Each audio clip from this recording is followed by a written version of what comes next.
Hello, this is Jeff. I didn't list anything.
That's their mic.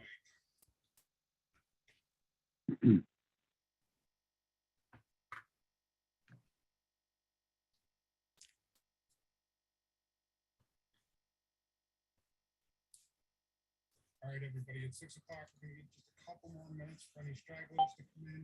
I'm gonna get everything set up, and then we're gonna end up just screen sharing it so you guys can see.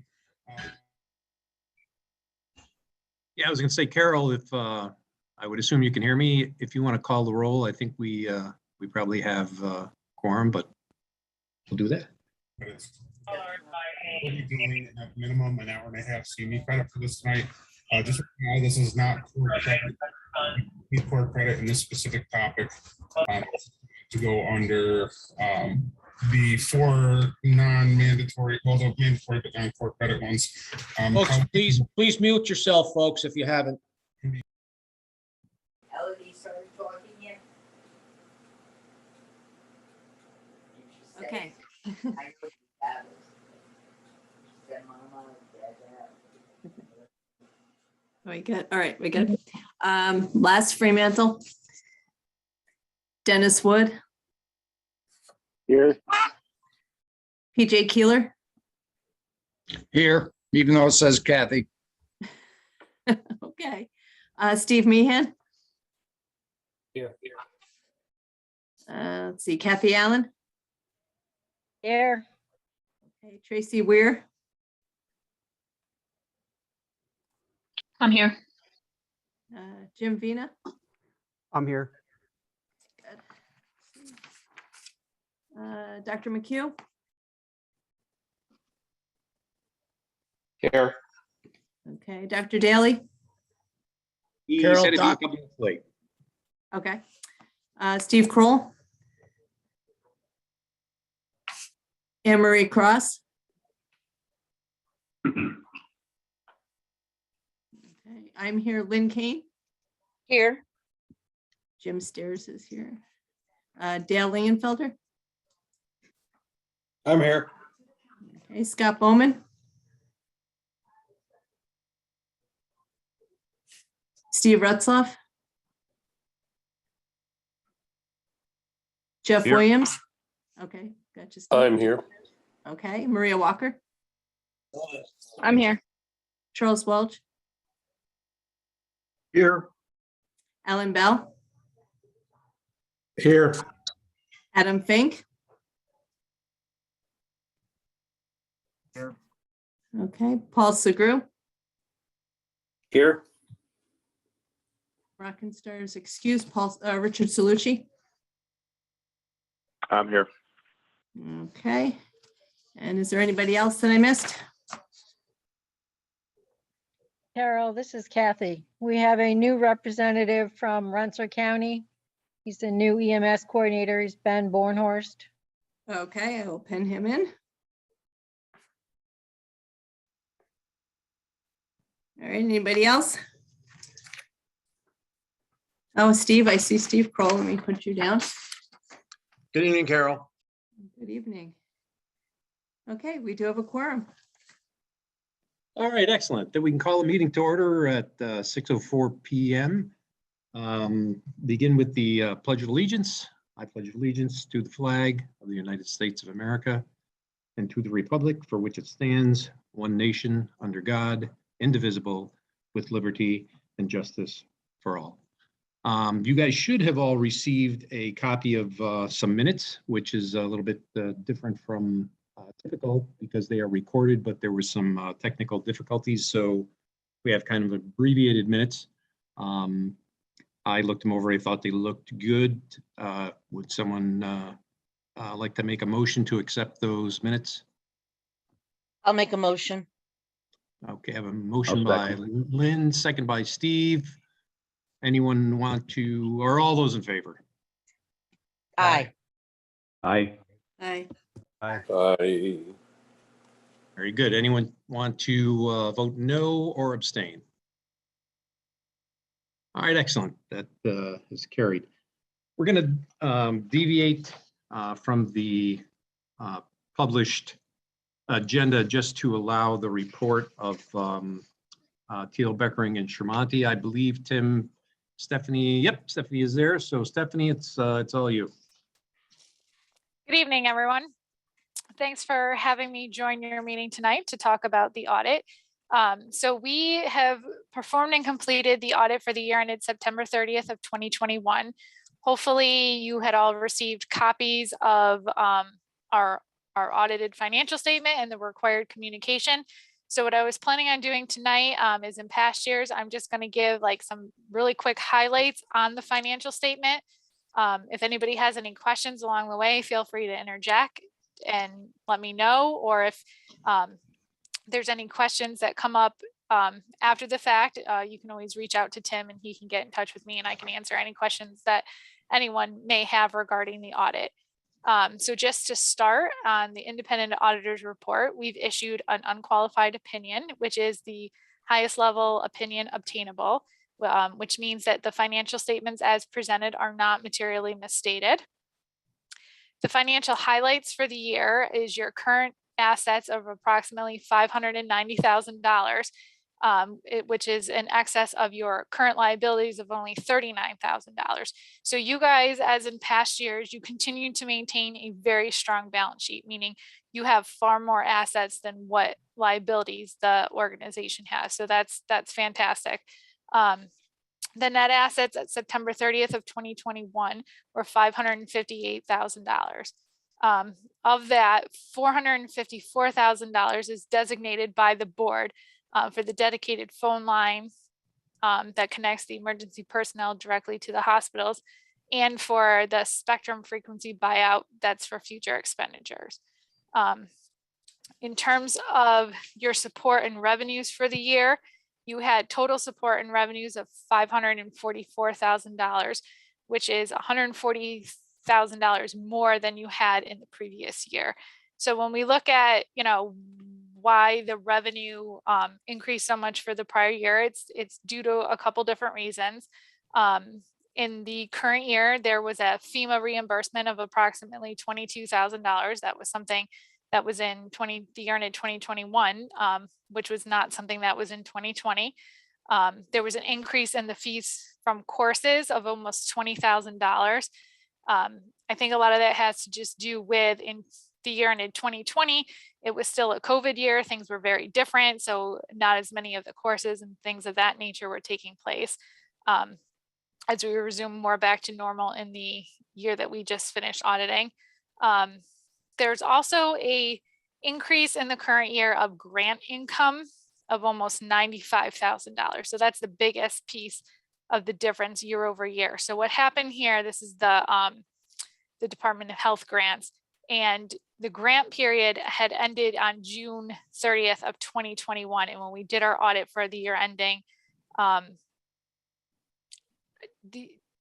September of 20, the grant had not been renewed. So essentially in 2020's income essentially was 3/4 of grant revenue. And then subsequent to that audit gets issued, we're now in the new current year. Essentially now they went back and renewed the grant. So we've got 5/4 of revenue flowing through the current year. So overall, you still receive the same amount of money. It's just a difference in presentation without that signed contract for that time period as to what year that revenue had to be picked up. And then in the current year, as in the prior year, there was $50,000 of PPP grant revenue. In terms of expenses, your expenses in the current year have actually gone down. So total expenses were $509,000, which is $87,000 lower than the previous year. Most of your mix of expenses between program services and supporting services, even though your dollars are different and lower, you maintain very consistent in your organization. About 70% of all of your expenditures are program related and 30% are support related. And that's been very consistent over the last quite a few years, several years. Reasons that your expenses decrease in the current year, there was a $38,000 decrease in salary and the fringe benefits associated with those salaries. There were some COVID expenditures. Those were much less in the current year. So they were $93,000 or $9,300 less than the prior year. Training supplies decreased year over year by $10,000. There was a $7,600 savings in instructors. And there was also a $5,900 savings in bad debt expense as compared to the prior year. So at the end of the year, for the year ended September of 2021, you had an increase in net assets of $36,000. So, which is much better than the previous year. The previous year, you had a loss of $182,000. Just want to point out here that even though we had net revenue of $36,000, had you not gotten $50,000 of your PPP money, you actually would have been running at just a slight loss for the year. Does anybody have any questions? I know I kind of just threw a lot of information out. In terms of the actual financial statements, I wasn't going to go through the footnotes in detail. There was no new accounting pronouncements or any new changes to any of the presentation for anything in the current year. So everything is, comparable to prior years in terms of the information that's presented in the footnotes. There will be a change that will impact your financial statements for next year. The biggest change that you'll see is actually in the the auditor's report. So they've kind of they've issued some new standards, and essentially what will happen in the auditor's report, things will be in different order. They've added a lot of wording. It's going to go from like a 1 or 2 page thing to 3 pages. It's just kind of clarifying what management's responsibility on the financial is versus what the auditor's responsibility is. So they've tried to clarify the language. It will not change how the numbers and revenue or expenses are accounted for. It shouldn't impact the footnotes. But the other thing that the new standards have impacted is it basically is having the auditors take another look at our audit risk assessment, kind of reassessing some of the risks and some of maybe the areas, different audit areas. And then the other things that the standards do is it makes us take a closer look at the disclosure analysis and put some more emphasis on the footnote disclosures and the misstatements within the footnotes. So those are changes that will come up for next year. The other things that you should have been given is our required auditor communication. So we issued that letter. It basically just says that Tilbacker and Shermani performed the audit that we were engaged to perform under the plant scope and timing that we communicated in our engagement letter. We had no disagreements with management, no issues that were discovered during the audit. So everything was pretty much standard in that letter. And we did issue a management letter that hopefully you all got as well. I don't think there's anything in this letter that is a huge cause of concern for the board. There's just a few things that are maybe more like bookkeeping type, like housekeeping type things, which I've already previously reviewed with Tim on some changes that may be made to kind of resolve some of these issues that were reported there. We did not have to issue, there was no significant deficiencies or material weaknesses in internal controls that we discovered during our audit. So definitely had a very good audit this year. I want to thank Tim and his team in the office for having things go very smoothly this year and for all of their hard work. Does anybody have any questions for me? Stephanie, this is PJ Keeler. How long have you been doing this audit now? How many years? That's a good question.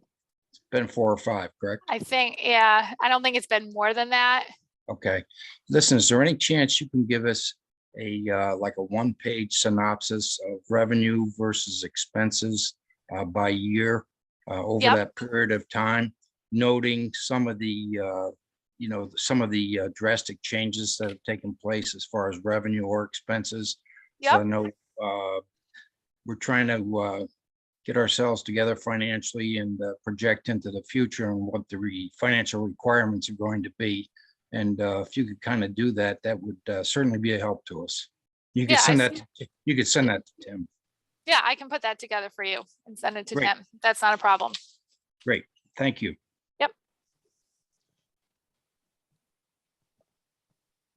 Are there any other questions?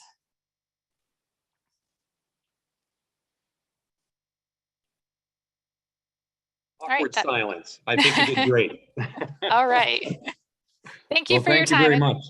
Thank you for your time, and also thank you for the opportunity to work with you guys and do the audit. Terrific. All right. All right, Well, well, and back with our agenda. The only excused, excuse me, member is that I'm aware of is Bill Rockenstein. Unless somebody has somebody else, we can go on to the executive director's report. Okay, before I start, for the group, a quick reminder. I typically send out the first Remsco reminder about a week or so, week and a half prior to the meeting. Then I send maybe 1 or 2 more. If somebody does not get one, say by 2, 3, 4 days before the meeting, get a hold of me because there's something wrong. I think Paul Segru was getting a complex the last couple months. For some reason, my computer just randomly dropped his contact. And Alan Bell, Kathy Allen, Charles Welge can attest to that because for some reason over the weekend, my computer dropped their contacts. But we got a hold of everybody and everybody seems to be on. But if you don't get something from me by a few days before the meeting, something is up, let me know and we'll get you the invitation. Okay, executive director's report. Remo held a certified instructor update. I think I saw Mike McAvoy's name on there. Thanks, Mike. He did a lot of work getting that, making that successful. The demand for the update was great. We had to cap that class. I think we had 80 to 90 participants. So popular that we talked to state and allow us to hold another one. That's going to be held on March 30th. That class is full also. Just goes to show you the demand for these are great throughout the state. On a semi-related note, Remo will be hosting a full CIC, or correction, CLI, which is a certified lab instructor class. Class is scheduled for this May 2nd, May 4th, and May 9th. pending DOH approval, but I think we did get that one approved. I don't see any problems with it either. So our Remo sponsored, DOH sponsored EMT boot class has concluded. All the students passed their PSE, and like I said in my report, I'd like to assume they have scheduled the written exams. I believe they have a certain time frame to do that. The students were very energetic, they were engaged, and hopefully the written scores will reflect the successful project. Based on a couple of the last state calls, that seems to be the trend, so that's a great sign.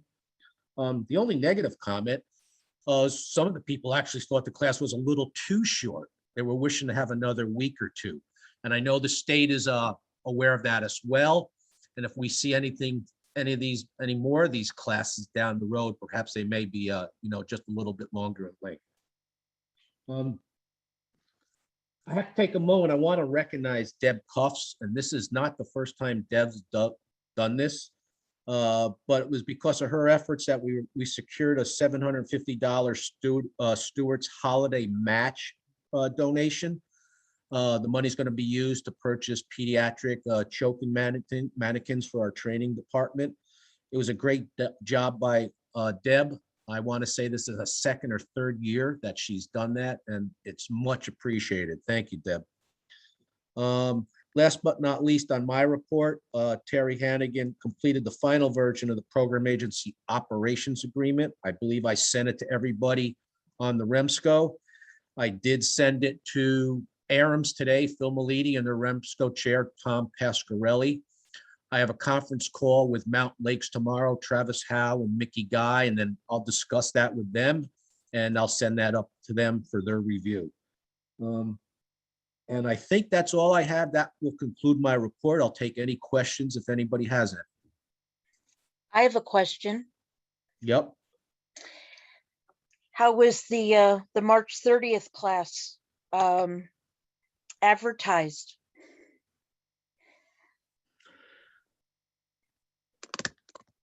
Well, maybe Mike can help me, but I know it was on the Remo website. I think it was on Facebook. And Lynn, if I know, Lynn, you brought this up last month. We thought, but that class was full prior to the beginning of the first class. I understand. Oh, no, I understood the first class to be full, and you were getting a second one, and you were going to tell myself and Maria and the other CICs on the council when it was going to be. Yep, and we had a waiting list, and that waiting list ate up those spots.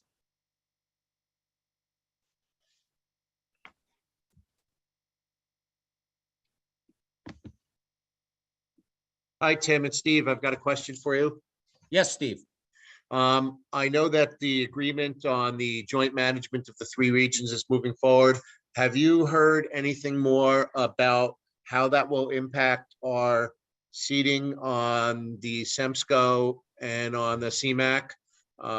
Knowing that we want to be sure that if we do anything with the regions working together, that we want to still have, effectively we want to have 3 representatives on each of the state bodies, not have our cloud diluted by having them all merged together. Understood. And my understanding, Steve, that's not going to change, at least for now. I have Terry Hannigan looking into that. Excuse me. I also have him looking into REMAC formations and compositions. And I know Dr.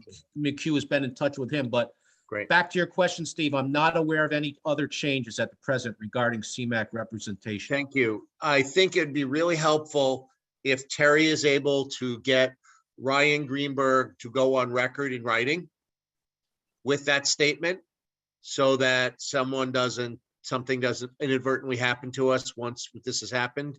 So maybe as Terry's negotiating with them, they'll just do a memo to him, that says, that's not going to be the case.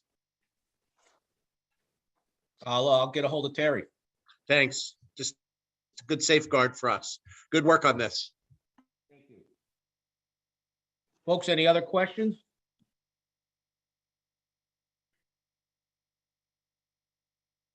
Well, seeing none, I guess I'll conclude my report. Thanks.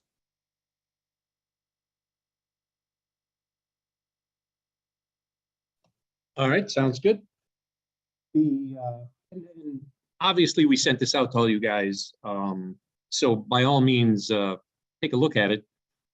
We are only as good as the input that we get from all of our members. So again, this has never been done before, so we're inventing this as we go.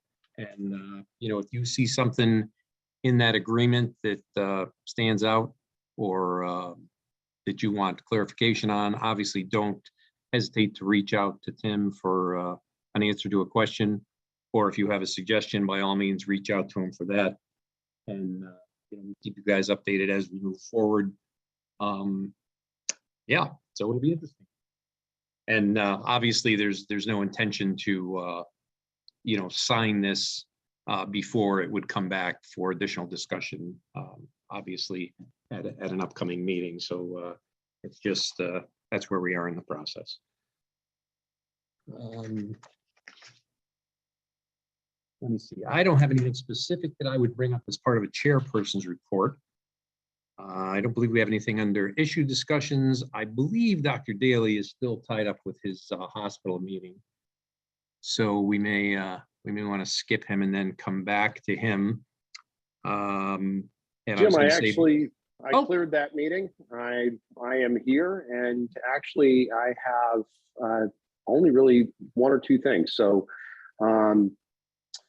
the thing number one, which is pretty exciting, is that after a long time, we're going to get all of the updates that have been voted along the way into the protocols, uploaded to the state at some point over the next week. There will be a PowerPoint that I'll put up on the YouTube site so that it's accessible to everybody to see what those changes are. The number of changes that have not been discussed with this group is actually nil, because you've been kept apprised of all of the things that have been changed along the way. But now the protocols will actually be reflecting that, which is pretty key. Only other thing that I have is that some of the projects that we have out there in terms of medication-assisted therapy, buprenorphine, treating opioid withdrawal in the field, continuing to be percolating along with the Bureau of EMS and Bureau of Narcotics Enforcement working with us and the DEA. And as soon as that changes and we can advance practice-free hospital medicine, we'll let you know. That's what I got. Excellent. Thanks, Jim. Excellent. Terrific. Remac, Dr. McHugh. And not much to report because our meeting is coming up. I did just start working with Terry on joining and affiliating the Remax. If Nelly's finished with the operational end of it, he can start working on us. So keep that in order, and Tim will keep your thoughts in mind for that. One thing I did want to mention is, I hate to say that 5-letter word again, but for COVID, just so people know, we kind of have plateaued out the last couple of weeks about where we were last May. So we're nowhere near where we were in the summer. I think that may just be kind of the lowish level that we're going to settle out at as people have given up on masking and things like that. So just remember, it's less, but definitely not gone. Very good. If no questions for Dr. Daly or Dr. McHugh, PJ, Treasurer's Report. Yeah, first of all, I just want to thank Tim for all the hard work and effort that he put into last year, getting reimbursements, FEMA reimbursements, COVID reimbursements, getting our loan forgiveness in place. There's a lot of work on his part, and Dave. And you heard the current financials. Had it not been for that, we would have been in kind of dire straits. So hats off to Tim and the crew. Was greatly appreciated. You did hear me ask for a kind of like a 5-year recap. I actually do think that will help us moving forward and trying to figure out where we are without some of these anomalies, and trying to maybe forecast and do a cash flow and a forecast for over the next 2 or 3 years if everything would remain steady. But who knows? It's worth a shot. Just want to let you know, we did have to take out $40,000 from our investment account for cash flow. That will be replaced There's an accounts receivable out there. We were waiting for the program grant. And Tim did tell me today that we did receive those. And so that will appear in next month's statement. Otherwise, all is well. Excellent. Any questions for BJ? All right, Dr. Daly, you may have already covered it, but do you have anything you want to bring up regarding QI?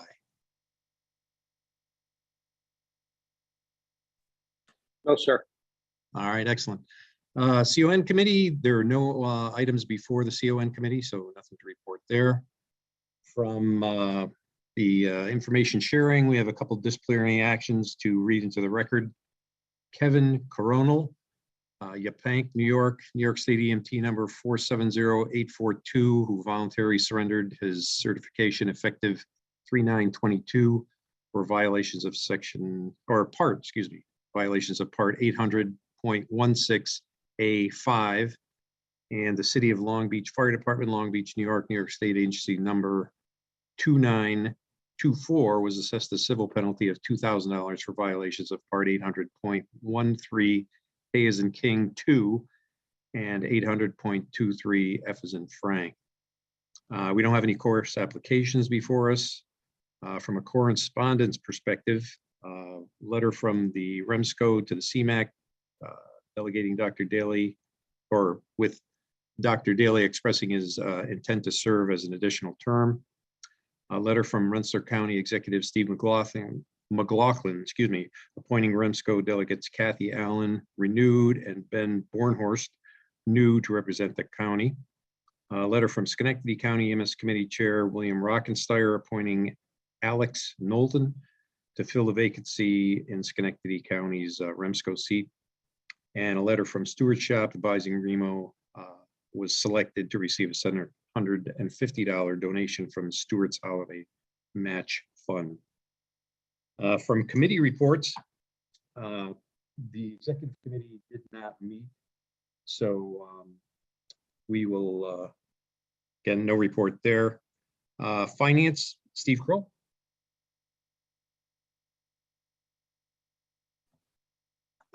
Hi, Jim. I have no report.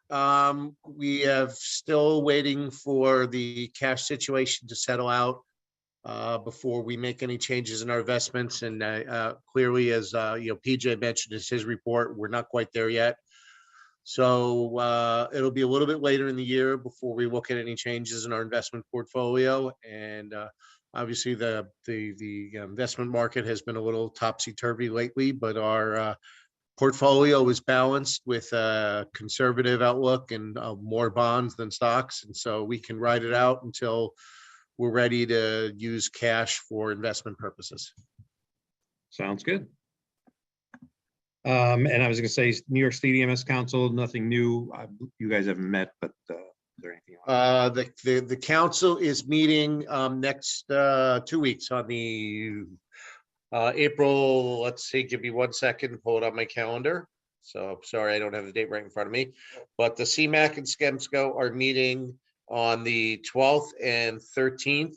These will be hybrid meetings, meaning you can attend in person down at Empire State Plaza, which is a pretty new location for us, or you can watch virtually. And there is a lot of work going on something called an EMS Sustainability Technical Advisory Group that you'll hear a lot about. It's got 6 or 7 subcommittees working on the goal of producing a white paper by July on EMS reform. And there's a lot happening in legislation, as you pointed out, Jim, at the last meeting relative to changes in EMS. Those changes were proposed without really engaging the stakeholders, meaning the field. They were proposed by policymakers in the Capitol and in the Department of Health. So there's a lot of activity now to stop those changes from happening in the legislative process before the stakeholders get to weigh in on what the EMS field thinks the future of EMS should be, as opposed to some statements that have been made, in the political realm. So quite a bit happening at the SEMSCO and CMAC that I'll be able to report on at the next meeting. All right, very good. Anne Marie, nurses?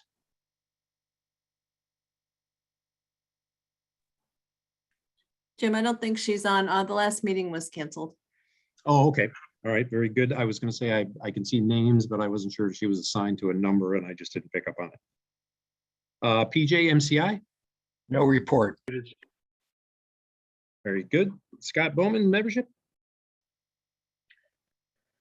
Nothing beyond what is in the correspondence from Schenectady and Rensselaer County. I did hear back from Carol.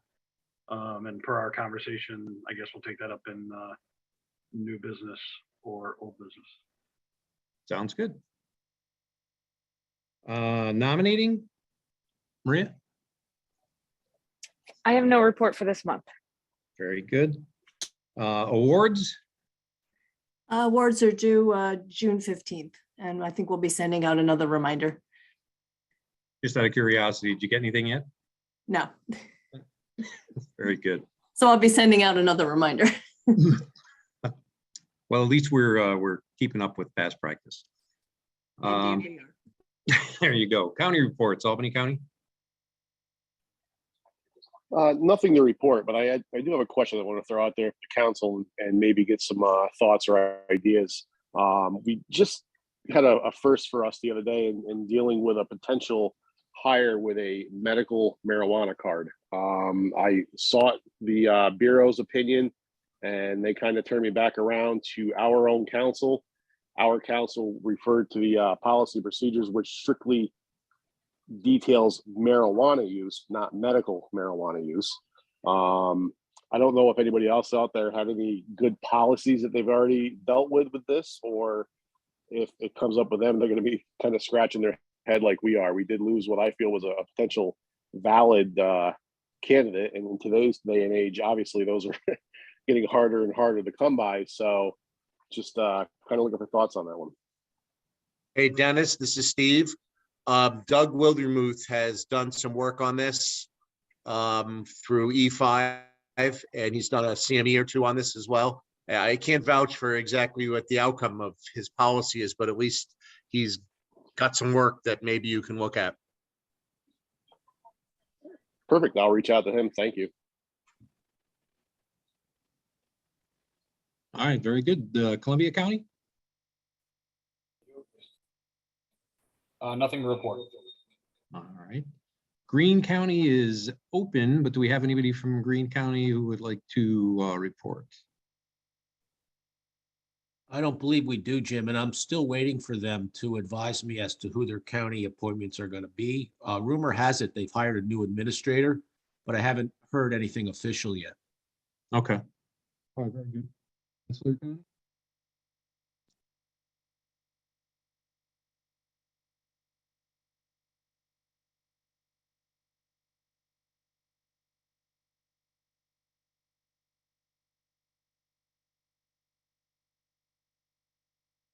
Maybe busy or didn't hear me. How about Jim, we can't really hear you. oh, I apologize. Rensselaer County?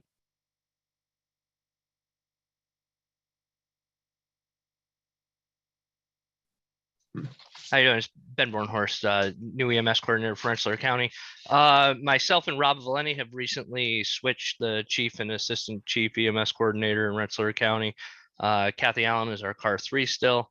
I don't really know what's expected in these reports, but that's all I got for right now. Oh, sounds good.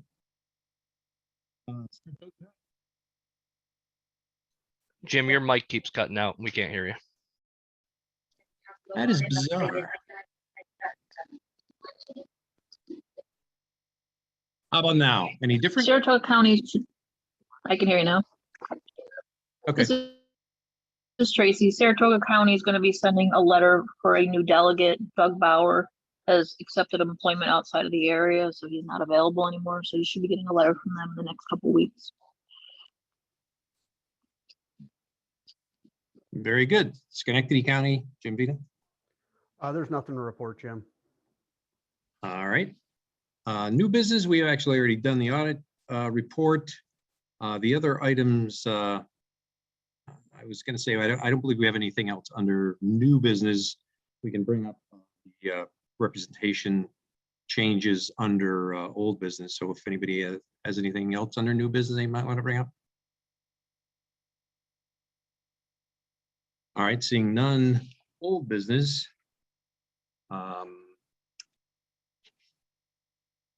So we have several folks who have presented letters or whatever as it relates to representation to the Remsco. If someone would like to make a motion, we could do them one at a time. Schenectady County has asked that Alex Knowlton fill the vacant seat on the Remsco. So if somebody wants to make a motion to accept that, we can vote on it. Jim, I'll make the motion. All right, I have a motion by Jim Vina, second. Alan Bell, second. Second by Alan Bell. All those in favor signify by saying aye. Aye. Aye. Anyone wishing to abstain or vote no? Excellent. From Rensselaer County, we have a letter renewing Kathy Allen as a member and Ben Bornhorst as a new member representing Rensselaer County. So if someone would make a motion to accept that. I'll make a motion. Motion by Steve Retzlaff, second. I'll second, Jim Vena. Second by Jim Vena. All those in favor? Aye. All right, anyone wishing to abstain or vote no? Excellent. I was going to say, Scott, I'll defer to you. Am I missing anybody? I was having some audio problems myself. I don't know. Did you get to Carol? No. Okay, I'll- so Carol's membership on the committee is an at-large seat, and it is up this month.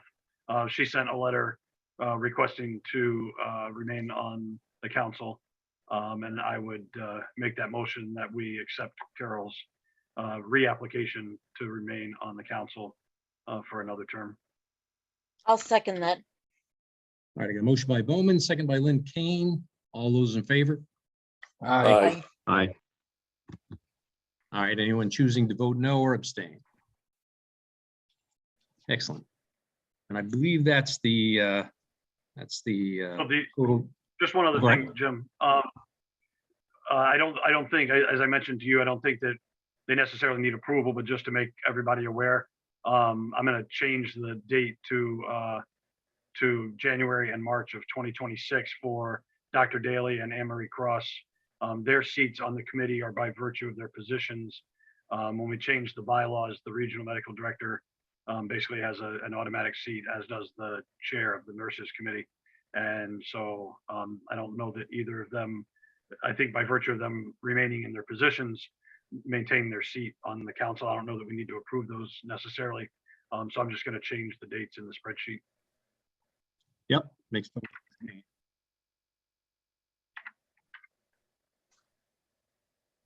Any items from the floor? Jim, it's Tim. Yeah. Just regarding next month, I haven't received an update as to whether or not it's going to be virtual, hybrid, or in person. I know they've extended the virtual meeting requirement until at least mid-April. I don't know if they're going to extend it beyond that, but once I know, everyone else will also. Sounds good. We and just, for the benefit of the folks who certainly have a significant travel, or for those folks. Like Jim, we Dr. can't hear Daly. you How about Jim, now? could- Any better? now, but would you please repeat what you just said? Yep. I was going to say for the benefit of those folks who have significant travel distances, or as an example with Dr. Daly, who has a hospital meeting that calls them away, for the first couple minutes of our meeting. I've had some discussions with Tim about how we can continue to use technology, and while we'll have some folks in person at the point that we can do that, but allow folks to still attend in a virtual capacity and maximize their available time. So, moving forward, this has actually been great to use this technology, and I'm, for one, an old guy, so I'd rather see somebody in person. But I think it's good that we try and maximize everybody's participation and minimize their impact. So at the point we can do that, we'll, explore those opportunities as well. Jim, I think it's particularly important as we move towards looking to consolidate or merge regions, that what we put forth to the department is a really cogent policy about teleparticipation right the way across this new entity, because it's not physically possible for folks to travel from the southern end of Arams to the northern end of Mountain Lakes for a meeting, and it's just not something that's reasonable. So we need to make sure that that all ties together, or we're going to lose the potential for some pretty significant and very important rural physician participation, not to mention constituent participation from agencies. The idea behind open meetings law isn't to prohibit people from doing distance participation. It's just to make sure that that distance participation has some compliant elements. So I would see whether or not we can get Mr. Hannigan working on a policy that will allow us to do that effectively.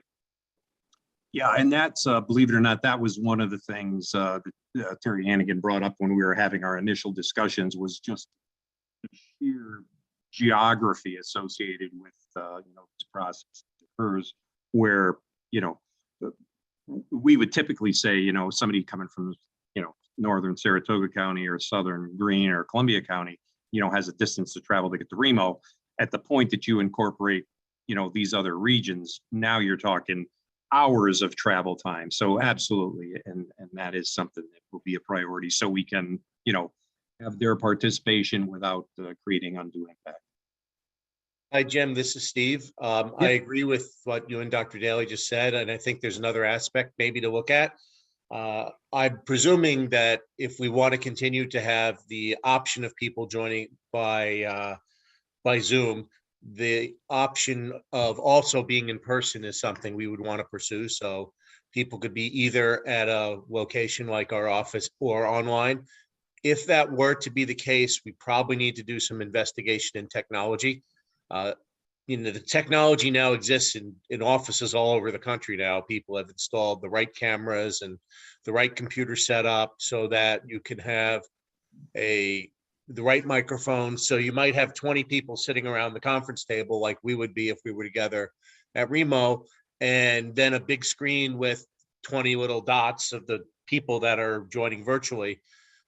If that were to be something we want to pursue, we probably would need to make some technology change in installing the right equipment and having the right process in our headquarters, or if it were with two other regions in their headquarters as well. So I just throw that out as, if we're going to go approach the state with a policy idea of how we want to do it for the future, that might include also upgrades in technology so that we can do both in person and hybrid.